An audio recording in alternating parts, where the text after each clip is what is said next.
কি ক'ব যেহেতু পুৱা ভাগৰ পৰা প্ৰতিটো চেনেলতে বাতৰি সম্প্ৰচাৰ হৈছিল আপোনালোকৰ গাঁৱৰ দৰিদ্ৰ পৰিয়ালটোৰ বিষয়ে কি ক'ব?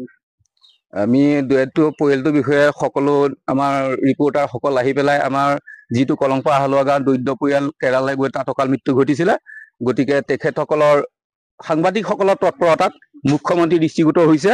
দৃষ্টিগোচৰ হৈ আমাৰ সেই নক্ষত্ৰ দেহটো ইয়ালৈ কলংপাৰা হালোৱা গাঁৱলৈ অনাৰ ব্যৱস্থা কৰিছে বুলি আমি গম পোৱা পাইছো। গতিকে সমূহ সাংবাদিকসকলক মুখ্যমন্ত্ৰী মহোদয়ক আৰু আমাৰ লগতে প্ৰশাসনৰ লোকেও অশেষ আহি আমাৰ গৃহত পদাৰ্পণ কৰিছেহি।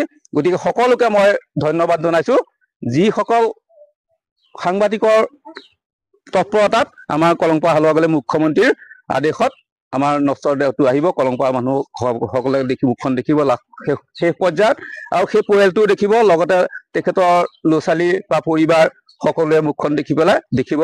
সেইকাৰণে মই সমূহ চেনেল সকলক আৰু মুখ্যমন্ত্ৰী মহোদয়ক আৰু লগতে প্ৰশাসনৰ লোকসকলক ধন্যবাদ জনাইছো।